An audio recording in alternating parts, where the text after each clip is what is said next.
They said I broke the law, but what would you do if it was your child? I didn't steal. I didn't lie. I just crossed a line that no mother should ever have to cross. When they confronted me, I didn't cry. I knew the real reason. I wasn't there for myself or for freedom. I was there for my son.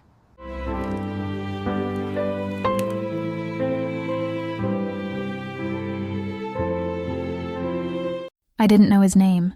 I just knew he was dying. The rain hammered down on Highway 42 that November night, turning the asphalt into a black mirror reflecting red and blue lights.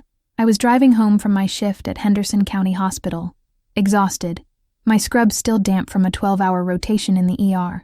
The clock on my dashboard read 11:47 p.m. That's when I saw the car.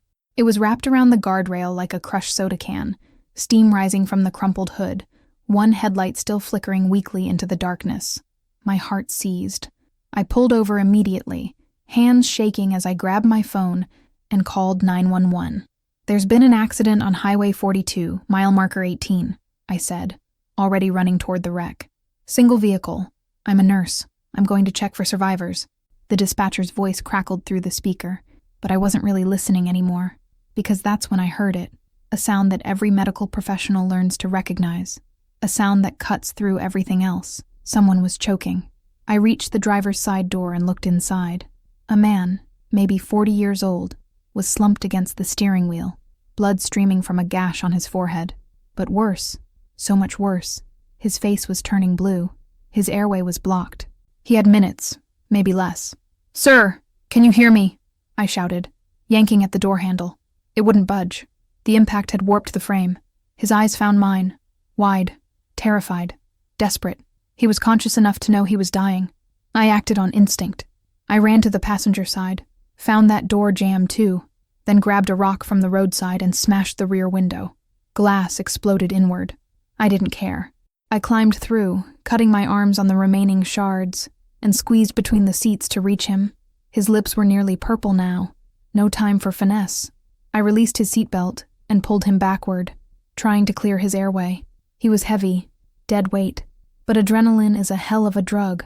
I got my arms under his and dragged him out through the back, laying him on the wet pavement.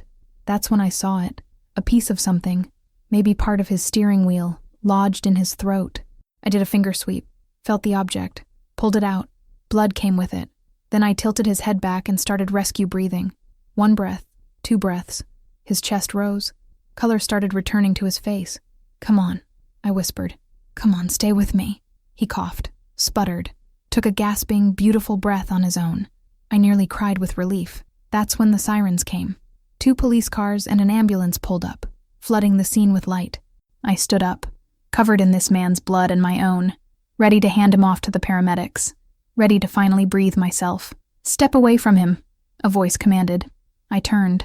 A sheriff's deputy was walking toward me, his hand resting on his belt, not on his radio, on his gun. "I'm a nurse," I said, confused. "I just pulled him out. He was choking. His airway was blocked.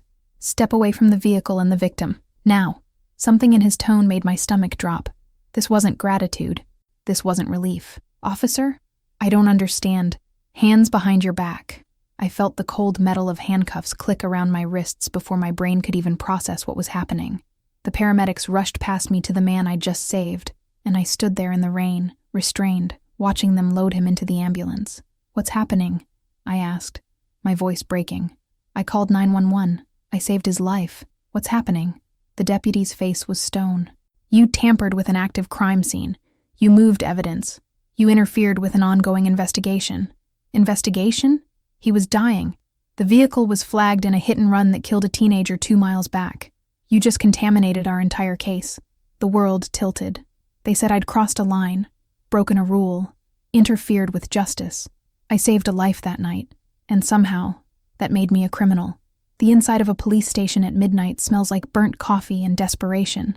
I sat in an interrogation room, an actual interrogation room, like something out of a crime show, still in my blood-stained scrubs, my hands finally free from the handcuffs, but shaking uncontrollably. A female detective sat across from me, her expression carefully neutral. "Ms. Rachel Hartley," she said, reading from a file. "Age 32, registered nurse at Henderson County Hospital, 9 years of service, no prior arrests." She looked up. Until tonight.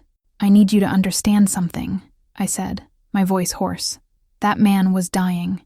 His airway was compromised. He had maybe 3 minutes before brain damage would have been irreversible. I didn't think. I just acted. That's the problem, Ms. Hartley. You didn't think. She leaned forward. At 10:15 p.m. tonight, a vehicle matching the description of that car struck and killed 17-year-old Maya Chen as she walked home from her friend's house. The driver fled the scene. We had officers en route to secure that vehicle when you arrived. The name hit me like a physical blow. Maya Chen, 17 years old. Someone's daughter. I didn't know, I whispered. Your fingerprints are now all over that vehicle. The victim, the suspect, was moved, potentially destroying evidence of alcohol use, positioning, anything that could prove he was the driver. His clothes were contaminated with your DNA. And that piece of debris you removed from his throat? We needed that in situ for accident reconstruction. In situ? I felt heat rising in my chest. He would have been dead in situ. Is that what you wanted? What I want is irrelevant. What matters is the law. The law? I stood up, my chair scraping back. I'm legally obligated to provide care in an emergency. I'm a nurse. I have a duty to act. You had a duty not to contaminate a crime scene. Her voice hardened.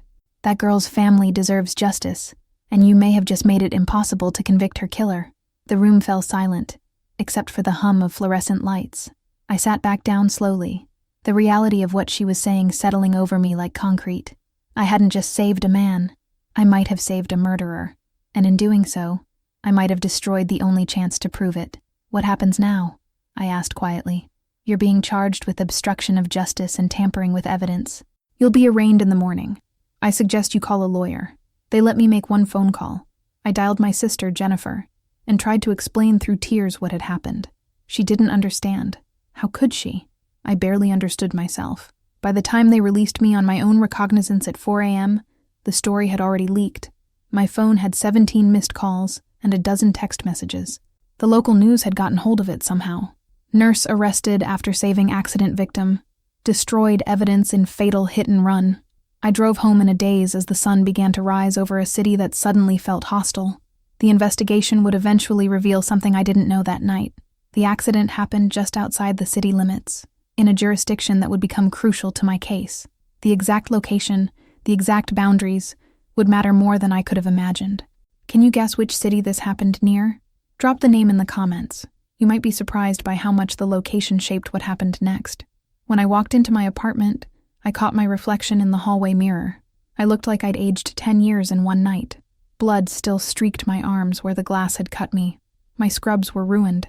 My eyes were hollow. I took a shower and watched rust-colored water spiral down the drain. Someone's blood. Maybe the blood of a killer. Maybe the blood of just another human being who'd made a terrible mistake. I didn't sleep. I couldn't.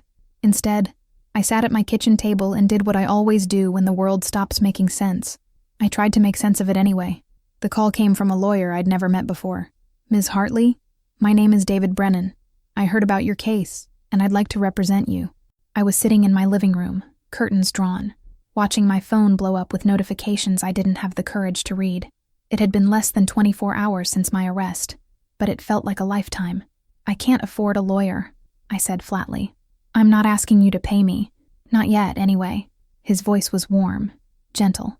I'm a defense attorney here in Millbrook. I've been practicing for 23 years, and I'm also a former paramedic. That got my attention. You were a paramedic? For 7 years before law school. So when I heard about a nurse being arrested for saving someone's life, let's just say it struck a nerve. He paused. Rachel? Can I call you Rachel?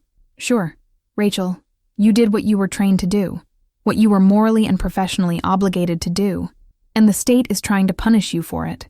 That's not just wrong, it's dangerous. If you're convicted, it sends a message to every first responder in this country. Don't help, or we'll make you the criminal. I felt tears burning behind my eyes again. Someone finally understood. When can we meet? I asked. David Brennan's office was in a converted Victorian house downtown, the kind with creaky wood floors and tall windows that let in streams of dusty sunlight. He was in his early 50s, with gray at his temples, and the kind of steady presence that made you feel like everything might actually be okay. He spread the case files across his desk while I told him everything. Every detail from that night. The rain, the choking sounds, the way the man's eyes had pleaded with me. Did they identify him yet? I asked. The driver? David nodded grimly. Robert Allen Mitchum, age 42, accounting manager, divorced father of 2. And yes, his blood alcohol level was .12, well over the legal limit. My hands clenched into fists. He killed that girl while driving drunk, and I saved him. You saved a human being, David corrected gently. You didn't know who he was or what he'd done. You saw someone dying and you acted. That's not a crime, Rachel. That's humanity. Then why am I the one facing charges? Because the prosecutor, Martin Voss, is up for re-election in 6 months. Maya Chen's death made national news. Drunk driver kills honor student. There's enormous public pressure to secure a conviction. And right now, according to his office, you're the reason he might not be able to. That's insane. That's politics. David leaned back in his chair. But here's what they're not telling you. I've already reviewed the evidence logs. Yes, you moved the suspect. Yes, you touched the vehicle. But the car's dashcam was still recording. There's footage of him driving erratically for 3 minutes before the crash. His phone records show he was texting. The impact patterns are clear. There is overwhelming evidence that Robert Mitchum was driving drunk and caused Maya Chen's death. Then why charge me at all? Because Voss needs a scapegoat.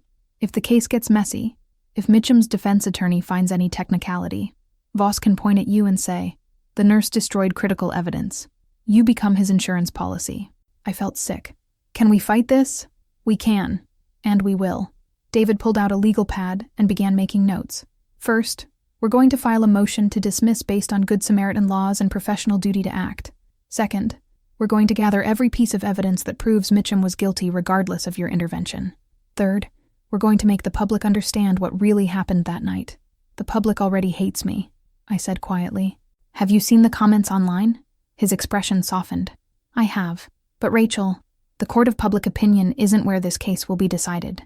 And I promise you, when a jury hears your story, the real story, they're going to see exactly what I see. What's that?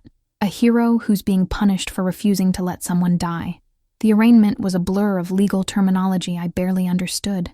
I stood before Judge Catherine Palmer, a stern woman in her 60s with silver hair pulled back tight, and listened as the prosecutor outlined the charges against me. Obstruction of justice, tampering with physical evidence. Each word felt like a stone added to a growing weight on my chest. How does the defendant plead? Judge Palmer asked. Not guilty, Your Honor, David said firmly, his hand on my shoulder. Bail was set, thankfully low, given my clean record and stable employment. I was released with an ankle monitor and a court date set for 3 months away. 3 months of my life in limbo, waiting to find out if I'd be convicted for saving someone's life. As we left the courthouse, a crowd of reporters surged forward, cameras flashing. Ms. Hartley, do you regret your actions? Did you know you were helping a killer? What do you say to Maya Chen's family? David pulled me through the crowd to his car, but not before I caught sight of something that made my heart stop. A group of people holding signs. One read, Justice for Maya. Another, Nurses aren't above the law. And in the center, a woman holding a framed photograph of a beautiful teenage girl with long black hair and a bright smile. Maya's mother. Our eyes met for just a second. The pain in her face was so raw, so devastating, that I had to look away. Shame burned through me. Irrational, I knew, but real nonetheless. Don't, David said quietly as we drove away. Don't let them make you feel guilty for being human. But I did feel guilty. How could I not? Now that night, I returned to work for the first time since my arrest. I'd taken 2 days off, one to recover, one to meet with David, but I couldn't afford more. I had bills to pay, and besides, the hospital was the only place that still made sense.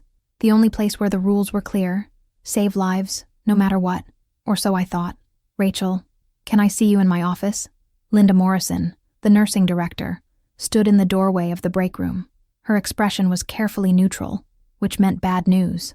I followed her down the hallway to her cramped office filled with filing cabinets and inspirational posters about teamwork. She gestured for me to sit. How are you holding up? She asked, her tone gentle. I'm managing. Rachel, you've been an exemplary nurse here for 9 years. Your patient outcomes are excellent. Your colleagues respect you. Your dedication is unquestionable. The past tense made my stomach drop. Linda, please don't. I'm placing you on administrative leave, effective immediately. The room tilted. You're firing me? Not firing. Leave, with pay. Until this legal situation is resolved. She sighed, suddenly looking very tired. The hospital administration feels that given the media attention, your presence could be disruptive to patients, to staff morale. I fought for you, Rachel. I really did. But the decision came from above my head. I saved someone's life, I said, my voice breaking. That's what we do. That's what you taught me to do. I know. And between you and me, what happened to you is unconscionable. She leaned forward. But we have to think about the hospital's reputation. We have to think about liability. If patients or their families become uncomfortable. So you're protecting the hospital at my expense. She didn't deny it. Take the time. Let your lawyer handle the legal battle. And hopefully, when this is all over, you can come back. Hopefully. I walked out of that hospital feeling more alone than I'd ever felt in my life. The place that had been my second home, where I'd learned my craft, where I'd saved countless lives. They didn't want me anymore. That night, I sat in my apartment and finally let myself read the online comments. It was a mistake. She destroyed evidence to protect a drunk driver. This is what happens when people think they're above the law. That poor girl's family will never get justice because of this nurse. But then, buried in the hatred, I found something else.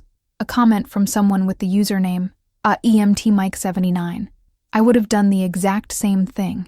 We're trained to save lives first. Worry about everything else later. This nurse is being scapegoated. Don't let them destroy her for doing her job. One voice of support in a sea of condemnation. It was something. The thing about being publicly vilified is that it doesn't stay in the news. It follows you everywhere. I started noticing it in small ways first. The neighbor who used to smile and wave when I checked the mail now turned away. The barista at my usual coffee shop who knew my order by heart suddenly asked me to repeat it. Wouldn't meet my eyes. Anonymous letters started arriving at my apartment, some supportive but most filled with anger, telling me I was a disgrace to the nursing profession. You should come stay with me, my sister Jennifer offered during one of our nightly phone calls. She lived 3 hours away in Columbus. Get out of Millbrook for a while. And what? Hide? I was lying on my couch in the dark, too exhausted to even turn on the TV. That makes me look guilty. You're not guilty, Rach. Everyone who knows you knows that. But nobody knows me anymore, Jen. That's the problem. David had filed our motion to dismiss, arguing that Good Samaritan laws and my professional duty as a nurse made the charges legally unsound. But the prosecutor's office had responded with a brief that essentially argued I wasn't protected because I'd interfered with a law enforcement investigation, a criminal matter, not just a medical emergency. It's a weak argument, David assured me during one of our strategy sessions. But Voss is playing to public opinion more than legal precedent. He wants headlines that say, DA fights to protect evidence integrity, not DA prosecutes nurse for saving life. So what do? We build our own narrative, and we start with character witnesses. Over the next 2 weeks, David interviewed dozens of people, colleagues from the hospital, former patients, my professors from nursing school. He was building a portrait of who I really was, not the evidence-destroying criminal the prosecution wanted to paint, but a dedicated healthcare professional who'd acted exactly as she'd been trained. But the most powerful testimony came from someone I never expected. Rachel Hartley saved my husband's life. David and I looked up from his desk to see a woman standing in his office doorway. She was in her mid-60s, with kind eyes and silver hair. I'm Martha Brennan, she said, then smiled at David's surprised expression. No relation, different spelling, but I saw the news story about your case, Ms. Hartley, and I had to come. She sat down and told us her story. 4 years ago, her husband had a heart attack while driving. He'd veered off the road and crashed into a telephone pole. I was in the passenger seat. I was screaming, didn't know what to do. And then Rachel appeared. She'd been driving behind us and saw it happen. She pulled him out, started CPR right there on the side of the road. She saved his life. Tears streamed down my face. I barely remembered that incident. It had been one of dozens of emergency situations I'd responded to over the years. I never got to thank you properly, Martha continued. By the time the ambulance arrived and took George to the hospital, you were gone. But I never forgot.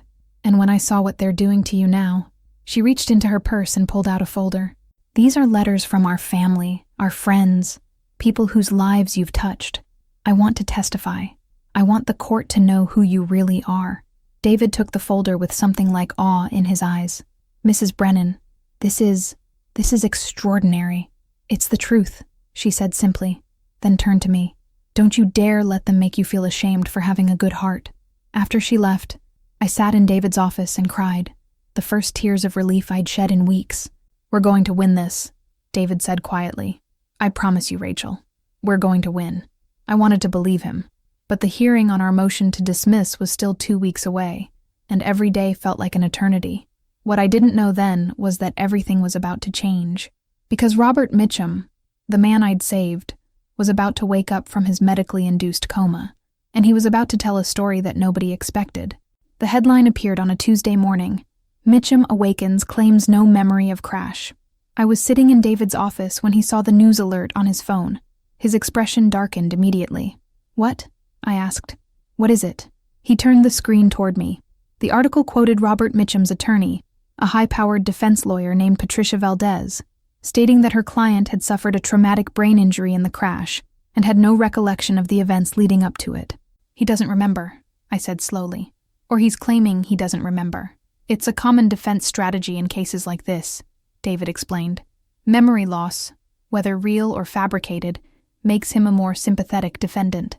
It's harder to convict someone who genuinely seems to have no awareness of what they did. But there's evidence. You said there was dashcam footage. There is. But Valdez is already arguing that your intervention compromised the chain of custody for that evidence. She's claiming that because you moved Mitchum, handled the vehicle, removed debris from the scene, any evidence collected afterward is potentially tainted. The room felt like it was spinning. She's using me to defend him. Exactly. And Voss is using you to excuse any weaknesses in his case against Mitchum. You've become the central figure in a trial that isn't even supposed to be about you. I stood up and walked to the window, looking out at Millbrook's main street. People going about their normal lives, shopping, laughing, living without the weight of the legal system crushing them. I need to talk to him, I said suddenly. Who? Mitchum. I need to talk to Robert Mitchum. David stood up so fast his chair rolled backward. Absolutely not. Rachel, that's the worst possible idea. He needs to know what he did. I turned to face him. He needs to understand that his actions that night didn't just kill Maya Chen. They destroyed my life too. Maybe if he knows, if he really understands, you can't. Legally, ethically, strategically, you cannot contact him or anyone involved in his case. It would be witness tampering, it would destroy our defense, and it would give Voss exactly what he needs to bury you. Then what do I do? My voice cracked. Just sit here and wait while they tear apart my life? David's expression softened. He walked over and put a hand on my shoulder. You do what you've been doing. You show up. You tell the truth. You let people see who you really are. And if that's not enough, then we fight harder. And that night, I broke my own rule and went online to read about Robert Mitchum. What I found was complicated. Before the crash, he'd been a regular person. Divorced, yes, but by all accounts a devoted father to his 2 daughters, ages 8 and 11. He'd coached soccer, volunteered at the local food bank, worked a steady job for 15 years. His ex-wife had issued a statement saying he wasn't a bad person, just someone who'd made a catastrophic mistake. There was a photo of him from before the accident, smiling at a company picnic, arm around a colleague, looking like someone's dad, someone's friend, not a monster, just human, and that somehow made it worse. I thought about Maya Chen, whose entire future had been stolen. I thought about her mother's face outside the courthouse, holding that photograph. I thought about the fact that I'd saved the person who'd taken all of that away, but I also thought about those 3 minutes on the highway, the sound of him choking, the terror in his eyes, the way his chest had risen when I'd finally cleared his airway. In that moment, he hadn't been a drunk driver. He hadn't been a killer. He'd been a human being dying in front of me, and I'd done what every fiber of my training, my ethics, my humanity demanded. I'd tried to save him. Was I supposed to apologize for that? The hearing on our motion to dismiss was 1 week away.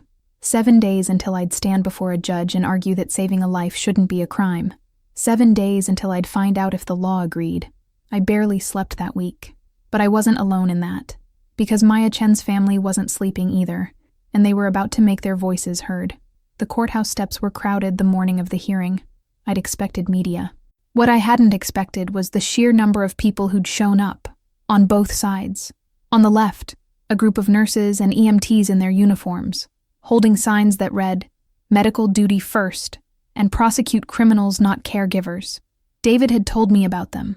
a grassroots movement called Healthcare Workers for Rachel that had formed online and spread across social media. I'd never met most of them, but they'd organized this show of support. On the right, Maya Chen's family and their supporters held photos of the girl who'd been killed. Her mother, father, younger brother. Their faces etched with grief that hadn't faded in the weeks since her death. Their signs read, "Justice for Maya," and "Evidence matters." Both sides were right. That was the cruelest part. "Don't look," David murmured, guiding me up the steps. "Keep your head up, stay focused." But I couldn't help it. I made eye contact with Maya's mother again. This time, she didn't look away. Instead, she stepped forward. "Ms. Hartley," she called out. Her voice was hoarse, raw with grief. David tried to pull me forward, but I stopped. I owed her this moment, whatever it would bring. "I'm so sorry," I said quietly. "I'm sorry for your loss. I'm sorry for everything." Her eyes filled with tears. "Did you know? When you pulled him out of that car, did you know what he'd done?" "No," I said honestly. "I just knew he was dying." She nodded slowly, and for a moment, I thought I saw something shift in her expression. Not forgiveness. It was too soon for that. Maybe too soon forever. But understanding, perhaps. A glimpse of the impossible position we'd all been put in. "My daughter would have helped him too," she said finally, her voice breaking. "Maya wanted to be a doctor. She would have saved him just like you did." And then she turned and walked back to her family, and I stood there on the courthouse steps with tears streaming down my face. Inside, the courtroom was packed. Judge Palmer presided from her bench, looking every bit as stern as she had during my arraignment. Prosecutor Martin Voss sat at his table with 2 assistants, their files stacked high. David and I took our seats at the defense table. "This is a hearing on the defense's motion to dismiss all charges against Rachel Hartley," Judge Palmer began. "Mr. Brennan, you may proceed." David stood, and I'd never been more grateful for his presence. He was calm, measured, authoritative. "Your Honor, my client is a registered nurse with 9 years of exemplary service. On the night in question, she encountered what any reasonable person would identify as a medical emergency. A man with a blocked airway. Minutes from death. She did exactly what her professional training, her legal obligations under Good Samaritan laws, and basic human decency demanded. She provided emergency medical care. He walked the judge through the timeline, emphasized my 911 call, noted that I'd acted before knowing anything about a hit-and-run investigation. The prosecution wants to punish Ms. Hartley for prioritizing a human life over evidence preservation. But, Your Honor, that's not just wrong. It's dangerous. It sends a chilling message to every healthcare worker, every first responder in this state. Let people die or face criminal charges. Voss stood for his rebuttal, his voice sharp.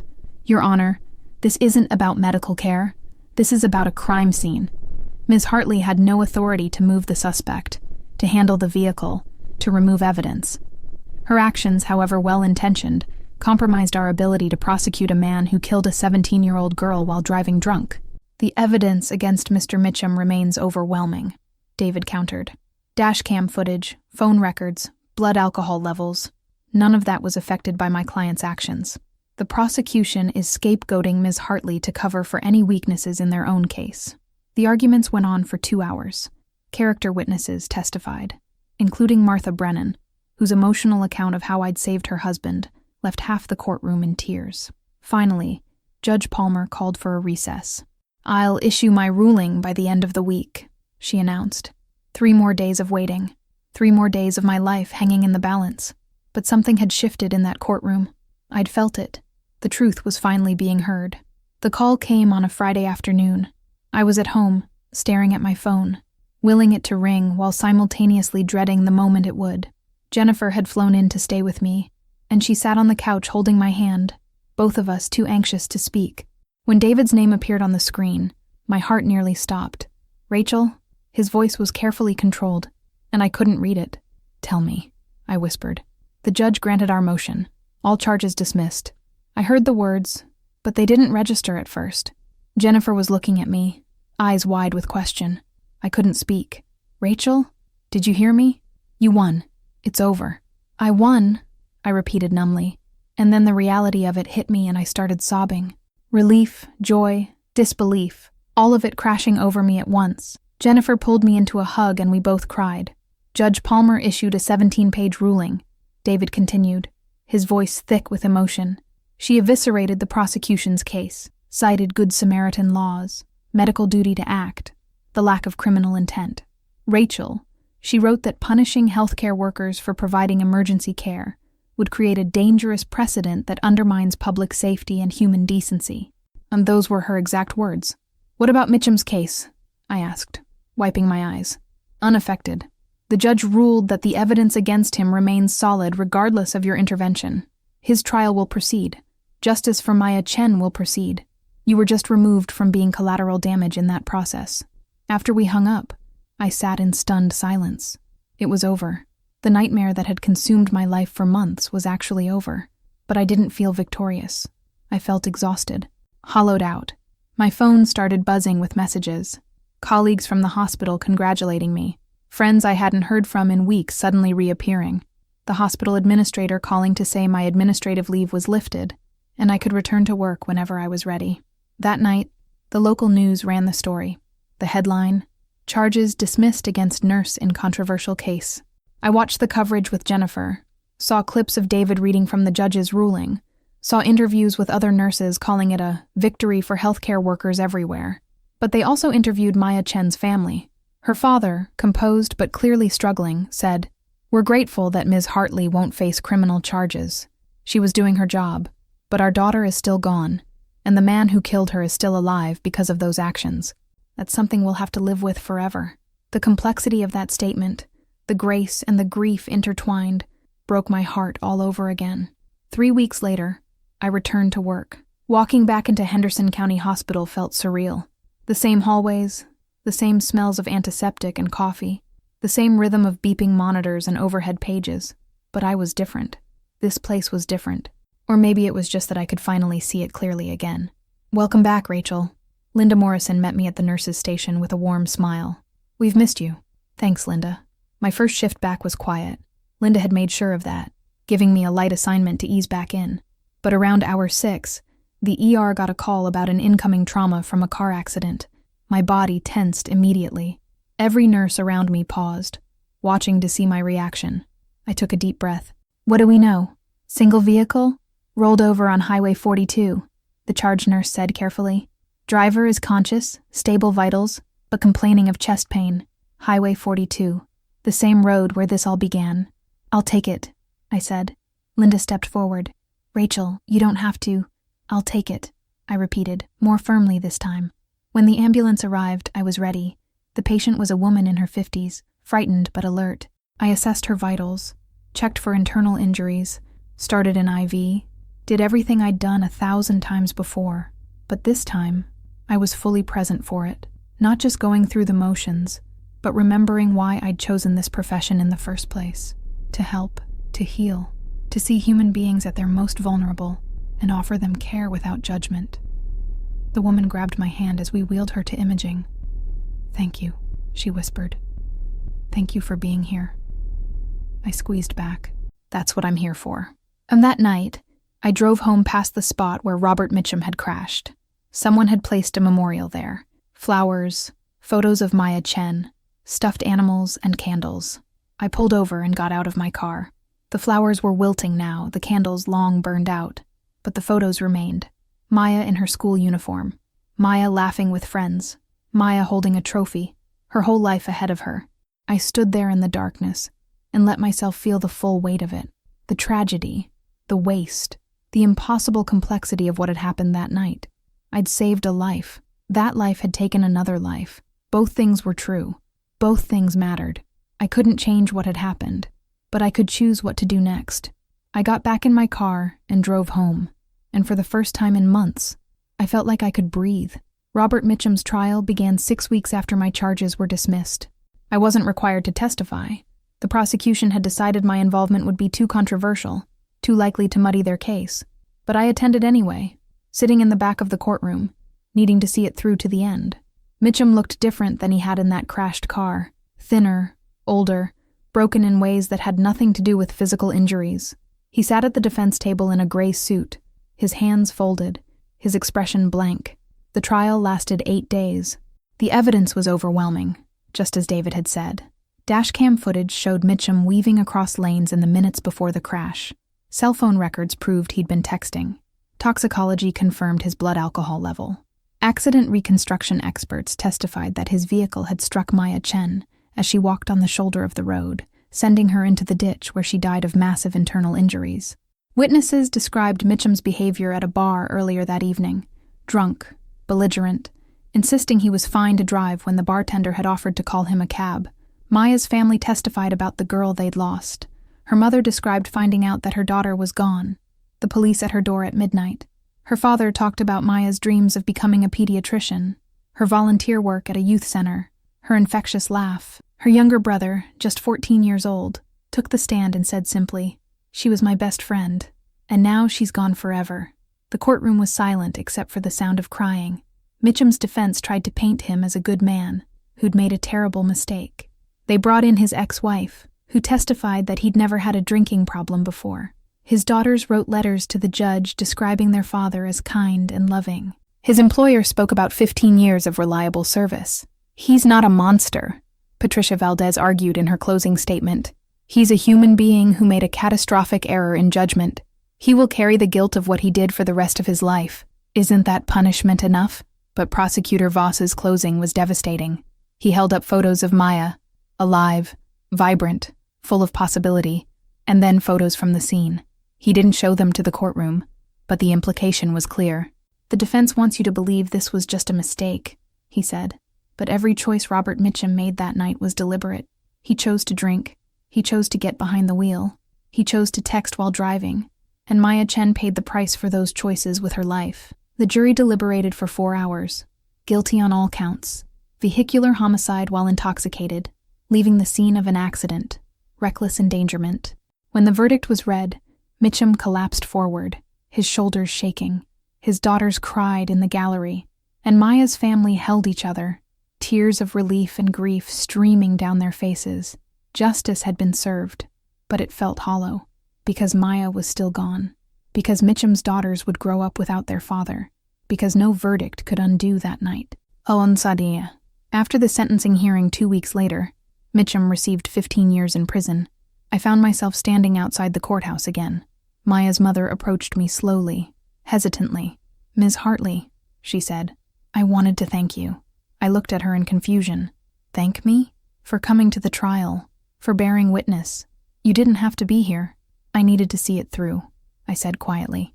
"I needed to understand the full scope of what happened that night." She nodded. "What you did, saving him. I was angry about it for a long time. Felt like you'd given him a second chance he didn't deserve, a chance my daughter never got." She paused, composing herself. "But Maya would have done the same thing. She believed in helping people, in seeing their humanity even when it was hard. And I realized that's what you did too." Tears blurred my vision. "I'm so sorry for your loss. I can't imagine. I know you are." She reached out and squeezed my hand. "And I want you to know, you did the right thing. Even though it hurt, even though it was complicated, you did what a healer is supposed to do. Don't let anyone make you doubt that." We stood there for a moment, 2 women connected by tragedy, finding an unexpected thread of understanding. Then she walked back to her family, and I walked to my car, and we both continued carrying our different kinds of grief into whatever came next. The story could have ended there, but it didn't, because 6 months later, something happened that would change how I saw everything. I received a letter in the mail, postmarked from the state correctional facility. The return address had one name, Robert Mitchum. My hands shook as I opened it. "Dear Ms. Hartley, you don't know me, but you saved my life. I've started this letter 100 times and never known what to say. How do you thank someone for keeping you alive when you destroyed another life that same night? How do you apologize to someone you turned into collateral damage in your own catastrophic failure? I don't remember the crash. That part is true, but I remember everything before it. The bar, the drinks, the decision to drive. I remember knowing I shouldn't, and doing it anyway. I remember thinking I'd be fine, that I'd done it before, that it was just a few miles. I remember being wrong. When I woke up in the hospital and they told me what I'd done, I wanted to die. I wanted to go back to that moment when my airway was blocked and I couldn't breathe, and I wanted to just stop, to not be saved, to not have to live with what I'd done. But you didn't give me that choice. You pulled me back from the edge, because that's what you do. That's who you are. And then you suffered for it. I followed your case from the hospital. I know what they put you through. I know I'm part of why you were arrested, why your life fell apart. If I could take that back, if I could take any of it back, but I can't. So instead, I'm writing to tell you this. Don't let what happened to you make you doubt yourself. Don't let people like me, people who make terrible choices, become reasons for you to hesitate the next time someone needs help. The world needs people like you, people who act on instinct to save lives, people who see human beings instead of criminals or victims or complications, people who choose compassion even when it costs them everything. Maya Chen's family will never forgive me. I will never forgive myself, but I hope someday you can forgive yourself for saving me, because you didn't do anything wrong. You did everything right. I'll spend the next 15 years in here trying to become someone worthy of the second chance you gave me. I'm getting sober, really sober, for the first time in years. I'm working with a victims advocacy group, helping develop programs to prevent drunk driving. It won't bring Maya back. Nothing will. But maybe I can help make sure fewer families suffer the way hers has. Thank you for my life, even though it came at such a terrible cost. And I'm sorry, more sorry than words can ever express, for everything you went through because of me. Robert Mitchum. I read that letter 3 times, sitting at my kitchen table as the sun set outside. Then I did something I didn't expect. I wrote back. Not to forgive him, that wasn't mine to give, but to acknowledge his words, to tell him that healing was possible even in impossible situations, to encourage his work with the advocacy group, because that's what I'd learned through all of this. Complexity isn't something to be afraid of. Life isn't simple. People aren't simple. Sometimes you can do everything right, and everything still goes wrong. Sometimes justice and mercy are at odds. Sometimes you have to hold multiple truths at once, that saving a life was right, and that the life taken still matters, and that consequences ripple in ways we can never fully control. But you act anyway. You help anyway. You choose compassion anyway. That's the lesson I carry now, back at Henderson County Hospital, back in the ER, back to doing the work I was born to do. I don't hesitate anymore. When someone needs help, I help. When someone is dying, I fight for them. Not because it's simple, and not because I'm naive about the complications, but because at the end of the day, this is what it means to be human. To see suffering and respond to it. To save lives, not because we know the whole story, but because a life is worth saving. Period. That night on Highway 42 changed my life forever. It tested everything I believed about justice, mercy, duty, and morality. It cost me my job, my reputation, months of my life, and nearly my future. But it also taught me something I'll never forget. In the moment of crisis, when someone's life hangs in the balance, there is only one question that matters. Can I help? And if the answer is yes, then I act. Every single time. That's not a crime. That's called being human. And I'll never apologize for it again. This story was inspired by the real experiences of first responders who face impossible choices. Have you or someone you know ever had to make a split-second decision that changed everything? What city are you watching from? Share in the comments. Your story matters, and you're not alone. If this story touched you, please share it. Healthcare workers and first responders need to know we support them when they act to save lives. From touching stories, because every life has a story worth telling.